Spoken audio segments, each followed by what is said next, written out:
Laurent Lemaître, bonjour. Bonjour. Alors, je rappelle que vous êtes le président du Club Export. Alors, Club Export, c'est quelque chose dont on entend souvent parler dans la presse, mais on a du mal à cerner. Qu'est-ce que vous faites exactement? Le Club Export à Lannion, c'est une association dont notre objectif, c'est de s'entraider, enfin, d'aider les entreprises réunionnaises à partir à l'export. Donc, c'est au quotidien, c'est on va dire du réseautage avec des entreprises membres, avec les acteurs de la Réunion dans tous les domaines, que ce soit des acteurs publics ou privés. Et notre objectif, c'est de développer l'export au quotidien, nos entreprises, développer cette activité. Voilà, c'est ça. Alors, quand on imagine export, on imagine tout de suite de grosses sociétés. Et je suis venu, et c'est là que m'est venue l'idée, je suis venu faire une conférence de presse il y a peut-être 2 mois de ça. On n'était pas là, on était bloqué dans un avion. J'ai eu la surprise de découvrir qu'en fait, l'export à La Réunion, c'est beaucoup de TPE. C'est même, on va dire, quasiment majoritairement des TPE. Hormis ce qu'on exporte le plus à La Réunion, c'est-à-dire le sucre, le rhum et le poisson. Tout le reste de La vanille aussi l'export, peut-être. et la vanille, pardon, voilà. Mais tout le reste de l'export, enfin, ces entreprises-là n'ont pas besoin De vous. on va dire, de nous. Ouais. On serait bien content qu'elles soient avec nous pour un petit peu on va dire, impulser ce mouvement vers l'export, mais au quotidien, c'est quand même plus des petites entreprises, des TPE, PME, qui ont des petites réussites. C'est ce qu'on essaie de faire, mettre en avant maintenant sur le Club Export, c'est des petites réussites, c'est des petites entreprises qui se créent dans des pays aux alentours, généralement Maurice et Madagascar. Historiquement, ça a été Maurice et Madagascar. Maintenant, un petit peu l'Afrique aussi. Un petit peu les Seychelles et maintenant un petit peu l'Afrique, effectivement. Donc l'Afrique, on parle de... c'est une zone qui va du Kenya, Tanzanie, un peu Mozambique maintenant, puisqu'il y a les projets Mozambique et Afrique du Sud. Mais c'est des petites entreprises. Mais après, c'est le tissu réunionnais qui est fait comme ça. Nos entreprises sont des TPE, PME. Les grosses entreprises, soit elles ont déjà des entités, on va dire, nationales qui sont basées dans d'autres pays africains, soit elles n'ont pas besoin de nous, voilà, pour partir à l'export. Pour qu'on comprenne mieux encore, est-ce que vous pouvez nous donner quelques exemples de sociétés et dans quel domaine? Aujourd'hui, alors historiquement, c'est les entreprises qui s'implantaient le mieux, c'était des entreprises sur on va dire quelques industries. On parlait de Domo, l'ancien président du Club Export, s'était implanté dans la zone océan Indien, un peu dans tous les pays de la zone. C'est une PME, Domo. Vous avez, comment dirais-je, le groupe Facto, qui était aussi implanté à Maurice et à Madagascar. C'est une PME, bon, même si c'est des gens un peu importants, mais là maintenant, aujourd'hui, on exporte beaucoup plus le service, les entreprises de service. Donc vous avez des architectes qui s'exportent. Oui, j'ai vu ça à Maurice. À Maurice, à Madagascar, maintenant qui vont en Afrique. Pourquoi des entreprises de service? Parce que c'est sûr que le coût d'implantation est bien inférieur à une entreprise qui fait du bien. Donc, et puis finalement, c'est mieux valoriser le savoir-faire, notre savoir-faire. Donc aujourd'hui, c'est plutôt ces entreprises-là qui vont à l'export et qui réussissent à l'export. On continue à avoir quelques entreprises qui font du bien, qui vendent des biens ou des produits. Par exemple, vous entendez quoi par bien Par exemple, là, on a un gars qui fait, comment dirais-je, de la vanille, qui est en train de s'implanter sur les Seychelles. On a une entreprise qui fait qui va pas vraiment du bien, mais on va dire c'est un service où on a plus dans la production. C'est pas que de l'intellectuel. C'est une personne qui fait des forages sous-marins, qui est implantée actuellement à Madagascar, qui est en train de s'implanter au Mozambique. Donc j'ai rencontré quelqu'un qui était dans les élévateurs, ascenseurs. Oui, qui l'entreprise est AMROI, qui est installée aux Seychelles. qui vient de s'installer aux Seychelles. Voilà. Donc ils ont des produits très spécifiques pour l'accessibilité aux handicapés. Il y en a un autre qui faisait Du débosselage de voitures. Débosselage de voitures. Lui, typiquement, c'est quelqu'un qui... il vend du savoir-faire, donc il arrive dans un pays, il vend du savoir-faire, il va former des gens localement, il va développer une entreprise localement, et puis il va faire comme une franchise, si vous voulez, où il va laisser son entreprise se développer, où lui-même de temps en temps vient vérifier que ça fonctionne bien, etc. Mais voilà, il a une possibilité, avec son savoir-faire, de rayonner dans toute la zone. Là, il vient d'avoir une autorisation d'activité en Afrique du Sud. C'est un gars qui est tout seul. Et avec un gros marché. Avec un marché. Alors c'est vrai que pour nous, ça paraît surprenant, une entreprise qui fait du débosselage de voitures. Sauf qu'il y a, il y a une demande. Bon, d'ailleurs, en Afrique du Sud, il nous expliquait, on en était surpris, hein, que lorsqu'il y a la saison de la grêle, Ouais. voilà, il y a des milliers de voitures d'un Ouais, coup ouais. qui sont abîmées. Bah, voilà, Et, nous, alors, et lui, bah, typiquement, il travaille avec Toyota. Toyota l'a fait travailler c'est d'abord ça. sur la Seychelles, je crois. Alors, je crois qu'il a commencé par Madagascar, après il a fait les Seychelles, il est, En Afrique du Sud il est maintenant. en Afrique du Sud, et puis maintenant il est ouvert à tous les pays. Et Ah c'est oui. il est en train de faire une franchise. Ouais, Et, ça va être une multinationale basée à La Réunion qui fait dans le et à la dépeçage. base, il est tout seul, il a un savoir-faire il a osé. Parce que franchement, hein, il faut vraiment Ouais, oser. Hein. ouais, c'est abattant aussi. Hein, je veux C'est dire, un battant. c'est- Il a été chercher effectivement un client qui est un bon client, qui est CFAO, ouais. Toyota et CFAO. Il est allé les voir, mais il avait développé un savoir-faire qu'on a. Je veux dire, comme nous, toutes les entreprises, on se lie avec des entreprises ici, des grosses, des fois des majors ici à La Réunion. Et bien, il suffit d'aller voir ces gens-là. On crée ce lien de confiance. Et puis après, ils lui ont fait confiance. Bah, ils ont commencé à Madagascar, les Seychelles, l'Afrique du Sud. Voilà quoi. J'ai rencontré un autre qui était dans les microcentrales d'alimentation électrique. Enfin, Oui. Alors lui, c'est la société Alterelec, oui. qui a gagné un appel à projet, lancé d'ailleurs par la France, enfin qui subventionne une partie des projets, en Afrique du Sud. Et donc lui, c'est des micro-turbines. C'est Donc ça. lui, Et c'est un gros marché là aussi. Hein. potentiellement, c'est énorme, c'est pareil. C'est des turbines électriques qui sont posées sur les canalisations d'eau et qui, on va dire, au niveau du passage de débit d'eau, en fait, vont générer de l'électricité. Et voilà, donc ça, on peut le mettre sur, c'est des retenues collinaires, ce qu'on appelle des stockages d'eau en partie au Ouais. des montagnes. Et puis, quand l'eau descend, on met ce genre de turbine et voilà, ça produit de l'électricité. Effectivement, en Afrique du Sud, au vu des problèmes énergétiques d'ailleurs qu'ils ont actuellement, On sait qu'il y a des grosses nos coupures de entreprises, courant. des grosses coupures de courant et d'eau, nos entreprises ont vraiment une possibilité de se positionner. Qu'est-ce qui a fait que jusqu'à maintenant, le Réunionnais ne se tournait pas vers l'export? Vaste question à laquelle je ne pourrais pas répondre tout seul, mais je pense que, enfin, soyons honnêtes, on est un département français. Une des premières, voilà, la première réponse, elle est liée à ça. Notre activité, elle a toujours été orientée vers la France et vers l'Europe. Donc, on a une activité qui a toujours été suffisante entre guillemets sur la Réunion. Et c'est sûr que l'export, c'est une prise de risque forcément quand on va à l'export. Donc cette prise de risque, en tant qu'entrepreneur, on la prend soit on a, comme une personne comme moi, on a envie de le faire et finalement on a envie d'essayer, voir si ça fonctionne, donc c'est une volonté, soit on en a besoin.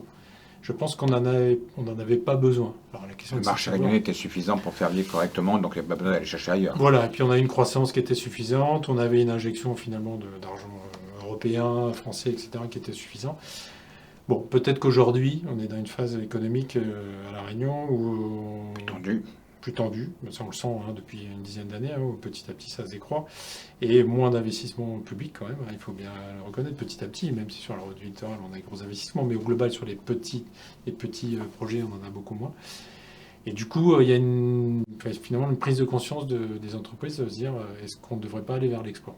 Est-ce qu'il y a une prise de conscience politique également? Je veux dire, la montée d'une sorte d'indienne Océanie, de prendre conscience qu'il faut peut-être, il y a peut-être des marchés qui sont là à notre porte et qu'on ne regardait pas jusqu'à maintenant. Oui, alors il y a une prise de conscience régionale depuis longtemps.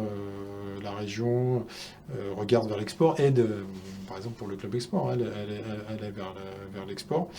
Il y a une prise de conscience nationale, puisque lorsque le président de la République est venu l'année dernière, donc en octobre, il a exprimé clairement le fait que, on va dire, une partie de l'avenir de la Réunion passait par de l'internationalisation, c'est-à-dire du travail dans notre zone d'océan Indien, que lui a élargi jusqu'à l'Inde.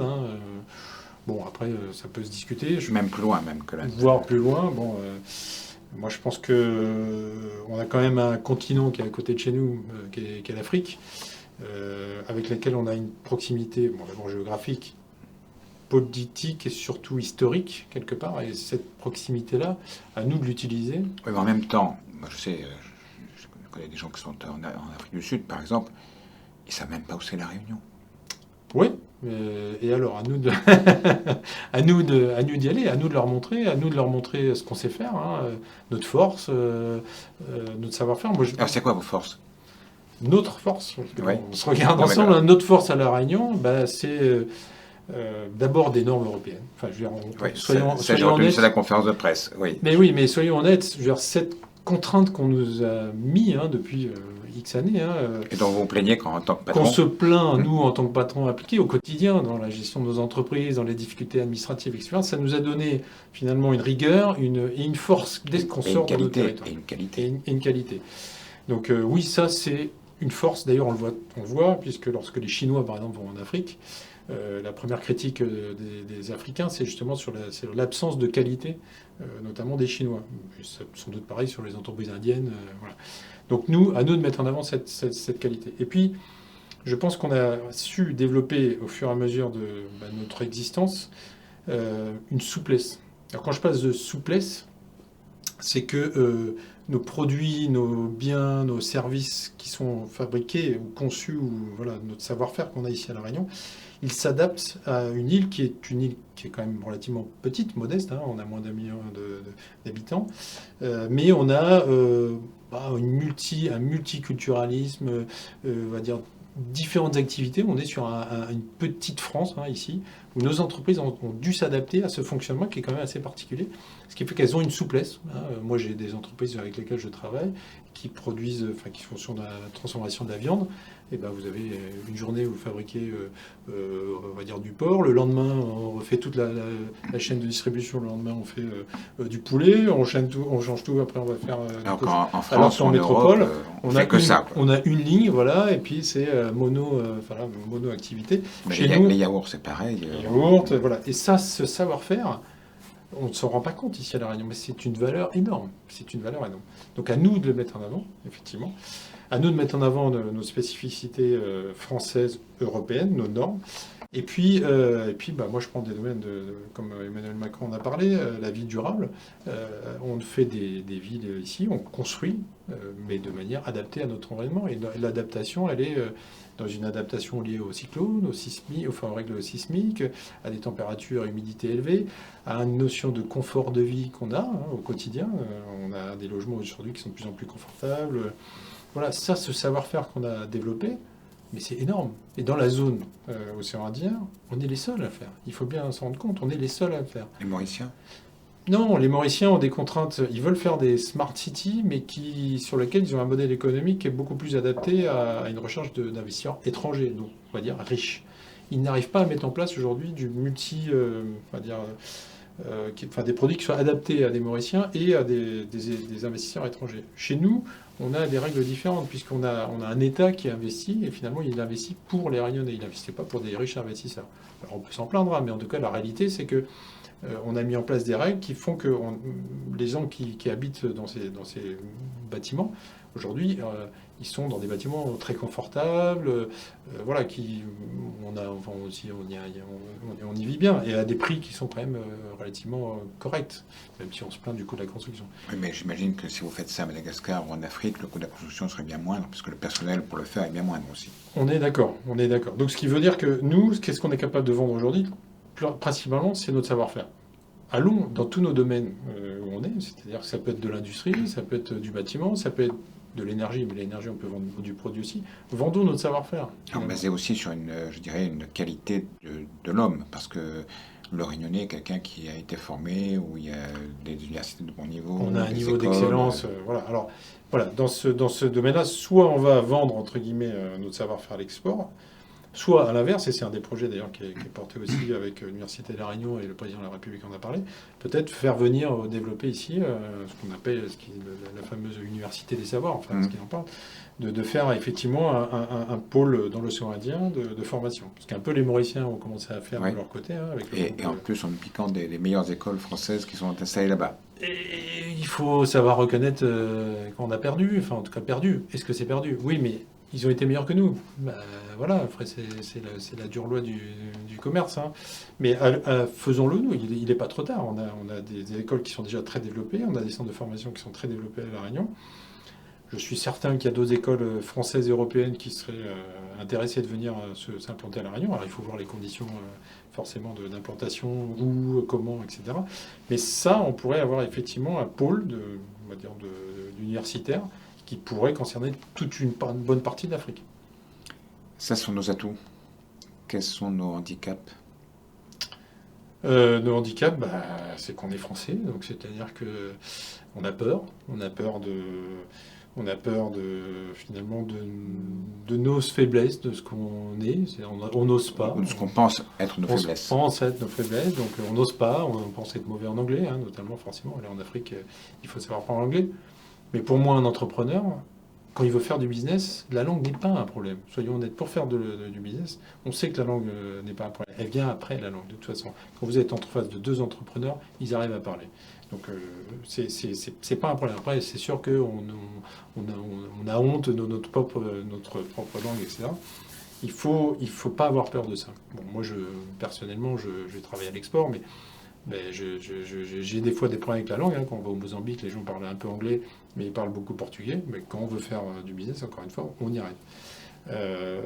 Quitte à prendre un interprète. Quitte à prendre un interprète. Bon, après, l'interprète, c'est toujours un peu compliqué parce que vous avez quand même un filtre. Hein, voilà. Mais quitte à prendre un interprète, oui. Donc ça, c'est nos faiblesses. Notre prix. Alors forcément, hein, notre prix, lorsqu'on veut, entre guillemets, vendre des usines, on se dit, mais on ne sera jamais concurrentiel. Oui, effectivement. Et c'est pour ça que j'essaie de défendre cette idée de dire, vendons d'abord notre savoir-faire. Une fois qu'on a vendu, entre guillemets, notre savoir-faire, à nous de voir si on veut investir, entre guillemets, sur un peu plus, c'est-à-dire des biens, par exemple des usines, hein, pourquoi pas. Hein. Je pense qu'un industriel réunionnais aujourd'hui, ou un constructeur réunionnais, s'il va vendre son savoir-faire d'abord, après à lui de savoir s'il veut investir dans une société étrangère et donc développer de l'activité qui de toute façon ramènera de l'activité sur la Réunion. Mais ce que je vais vous dire, est-ce qu'on peut imaginer demain que...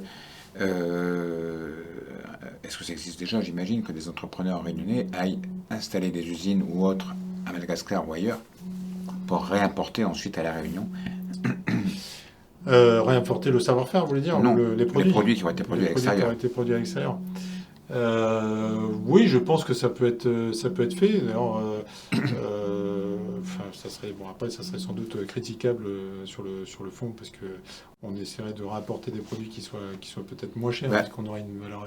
Oui, mais si on peut pas les fabriquer à la Réunion plutôt que les importer de métropole, peut-être autant les importer d'un pays de la zone, peut-être moins cher. Oui, alors après, il y a le problème des normes, justement. Notre force et notre faiblesse, hein, nos normes font que c'est une barrière à l'entrée. Mais on a ce genre de discussion, par exemple, sur les Seychelles, qui vont à l'inverse, ils se sont mis des normes, comment dirais-je, d'importation pour se protéger de nos problèmes de mouches, etc. Et on est en train de voir comment lever ces barrières. Mais la levée de barrières doit se faire aussi dans les deux sens. Le business, il doit se faire. Oui, mais pourquoi pas, effectivement, de fabriquer des produits en dehors de la Réunion, à un coût moindre, et peut-être la ramener ici à la Réunion avec un savoir-faire réunionnais. Oui, ça peut se faire. Avec Maurice, par exemple, je pense.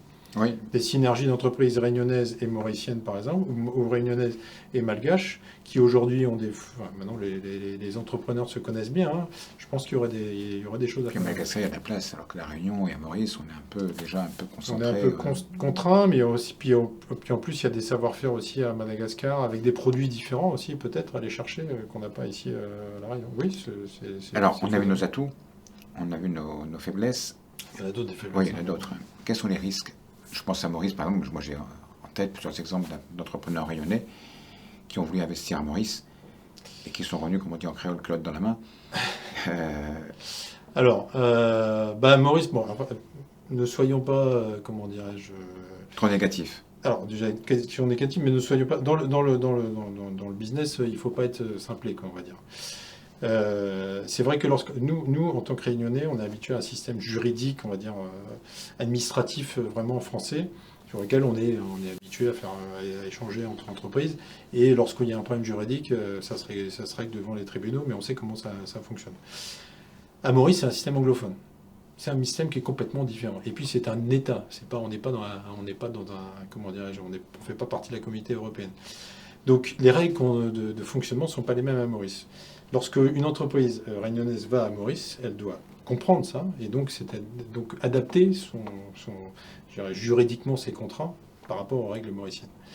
Donc déjà, se protéger, déjà prendre des juristes, puisqu'on n'a pas l'habitude, nous, à La Réunion, de faire ce genre de choses, parce qu'aujourd'hui, on signe un devis sur un bout de papier, et puis on se dit, ça va fonctionner, tout le monde se connaît à La Réunion. À Maurice, ça ne fonctionne pas comme ça. On a besoin de juristes, c'est très cadré juridiquement. Donc lorsqu'on part sur Maurice, bien cadrer tous nos contrats et notre fonctionnement, puisque les règles ne sont pas exactement les mêmes, et on n'est pas chez soi. Donc ça, c'est une première chose. comprendre bien le marché local. Donc, c'est de savoir si finalement le rêve, entre guillemets, d'aller à Maurice, il est justifié. Est-ce que nous, on a quelque chose à apporter à Maurice? Moi, dans beaucoup de domaines, Maurice est une île qui est très développée. Et je pense on viendrait juste rapporter une concurrence complémentaire. Donc après, c'est plutôt lorsque vous avez une entreprise ici qui est bien basée, enfin bien implantée à La Réunion, peut-être aller chercher un partenariat avec une entreprise mauricienne plutôt que de dire je vais créer ma propre entreprise qui va aller Mais c'est frontalement. une obligation, non, quand on veut installer, créer une société à Maurice, d'avoir un partenaire mauricien. Non, Non, c'est non, plus le non, cas non, maintenant. ça ne l'est plus. Vous pouvez être 100%, comment dirais-je, étranger. Après, lorsque vous êtes 100% étranger, vous avez plus de complexité, soyons honnêtes, à travailler sur Maurice, puisqu'on va vous imposer, en tant qu'entreprise étrangère, l'obtention d'agréments, etc., qui vont vous compliquer la vie. Moi, je le sais bien, j'ai une entreprise sur Maurice, et c'est vrai que c'est pas forcément simple tous les jours. Voilà. Mais bon, Maurice, il faut bien voir que c'est une île où il y a une densité de population plus importante que la nôtre. Donc on se dit toujours, bah, ça va être un marché plus intéressant. Ouais. En fait, non, il y a déjà beaucoup d'entreprises à Maurice. Il y a déjà une concurrence assez forte sur Maurice. Donc dans beaucoup de domaines, finalement, c'est un peu plus La valeur c'est ajoutée qu'on compliqué. peut apporter n'est pas significative. Non, elle n'est pas significative. Par contre, vous allez à Madagascar où il y a vraiment des besoins structurels qui sont importants, avec peut-être un risque plus élevé, mais finalement peut-être mieux mesurable. Donc là, il y a vraiment pour nous des choses à faire. Est-ce qu'il y a des problèmes pour se faire payer, par exemple? C'est des garanties, COFAS, Ben, etc. oui, alors déjà en France, enfin en Europe, on a des garanties. Alors c'est plus COFAS, c'est BPI, mais Ouais. effectivement, on a des garanties là-dessus, donc qui nous permettent de rassurer les entreprises. Après, on peut tout simplement dire, et c'est beaucoup d'entreprises de font, hein, moi je veux 30, 40, 50% à la commande, hein, donc ça vous protège quand même d'une bonne partie on va dire, Du risque. de votre contrat, de votre risque. Ça, c'est des choses, encore une fois, où les entreprises doivent se préparer à ça. Elles ne doivent pas être des bisounours, quoi. On est Ouais. pas- voilà. Donc, dès qu'on fait de l'export, c'est sûr qu'il y a un risque là-dessus. Mais honnêtement, ici, nous, à La Réunion, et on le sait bien dans nos entreprises, hein, il y a aussi un risque au quotidien de ne pas se faire payer par des gens. Bon, bien sûr, ce risque est exacerbé dès qu'on sort. Alors concrètement, qu'est-ce que le Club Export peut apporter à toutes ces entreprises qui ou exportent déjà ou ont envie d'exporter? L'entraide, la connaissance de ces pays. Donc c'est des entreprises qui sont déjà implantées dans la zone ou qui sont déjà allées en prospection, voilà. Donc c'est la connaissance de ces pays, c'est comment dirais-je, euh, le retour d'expérience de tous nos entrepreneurs qui vont aider les nouveaux venus. Éviter Dans de faire des certaines- bêtises. Éviter de faire les bêtises et puis de refaire la même chose. Déjà donner, on parlait de Maurice, hein, des contacts de juristes, savoir comment créer sa société, les règles, enfin les petites choses, les petites bêtises à éviter. Vous pouvez simplement trouver des locaux, les voitures, etc. Enfin, ce genre de choses. Et puis après, c'est du réseautage. C'est sûr que le réseautage, on le sait bien, dans du business comme à Maurice ou à Madagascar, ou même dans l'Afrique, il faut connaître des gens. Et pour aller dans votre métier, aller chercher ces gens-là, c'est qu'on gagne beaucoup de temps avec des entités comme le Club Export.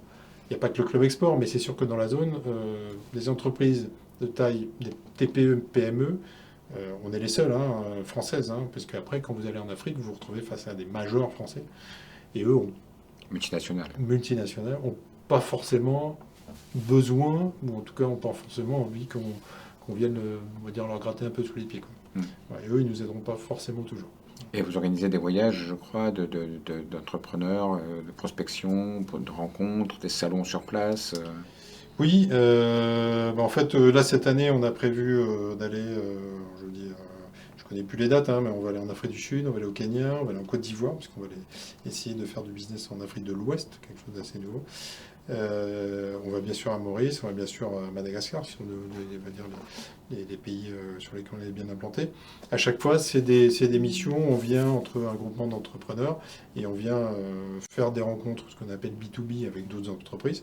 Donc vous avez un business dans un domaine, on va essayer de vous faire rencontrer des concurrents, collègues, ou des gens qui vont vous faciliter le business. Intéressés à travailler avec vous. Voilà, intéressés à travailler avec vous, ou même des gens qui peuvent voir si, comment dirais-je, des gens complémentaires à vous, à votre métier, etc.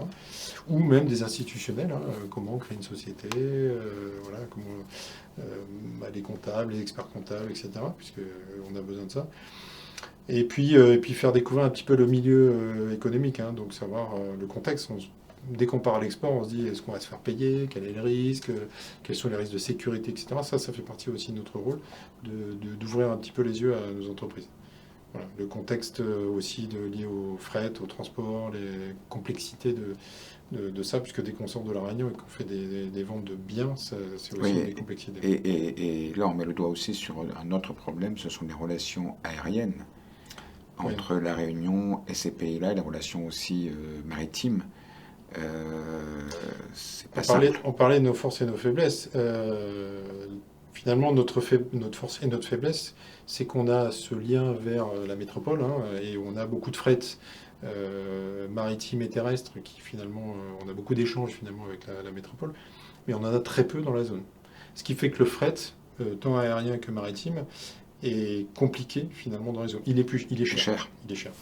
Il est cher. Et lorsque vous voulez aller dans un pays, je ne sais pas, vous parlez du Kenya, tout de suite, la liaison est compliquée et Ouais. chère. On parlait des Seychelles, bah, le fret maritime est très compliqué puisqu'on a très peu de relations finalement maritimes entre les Seychelles et la Réunion. Or, les Seychellois voudraient acheter des produits réunionnais, parce qu'aujourd'hui, quasiment beaucoup de produits seychellois viennent de France métropolitaine. Donc, et même, paradoxalement, ils ont même des produits réunionnais qui transitent par la France métropolitaine. C'est quand même une aberration. Sauf que le fret maritime n'existe quasiment pas entre les Seychelles et la Réunion.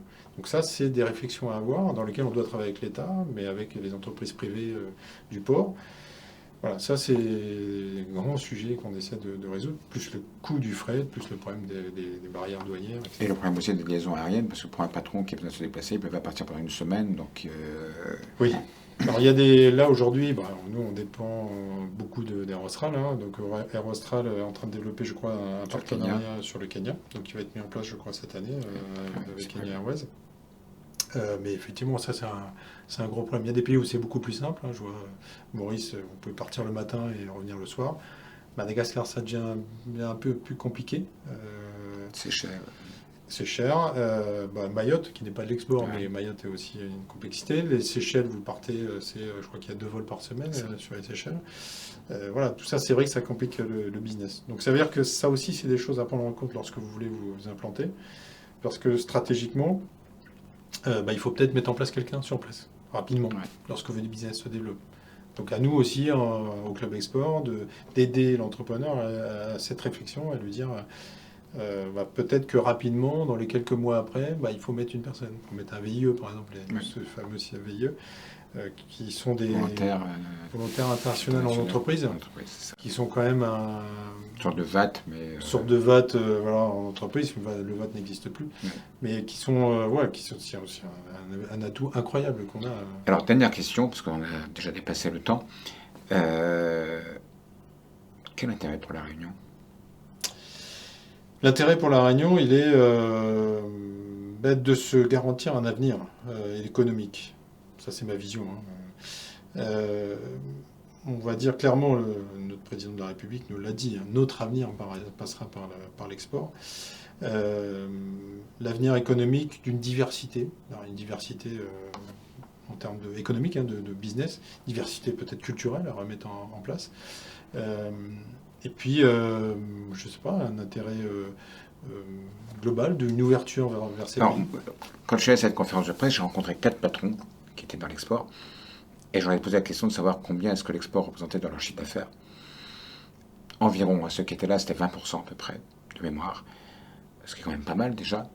Et tous, ils avaient 2, 3 emplois qu'ils avaient créés pour l'export. Donc déjà, quand même, mine de rien, si on additionne 3 emplois par société, vous avez combien? 100 et quelques membres, je On a crois. 120 membres. Ouais. 120 membres.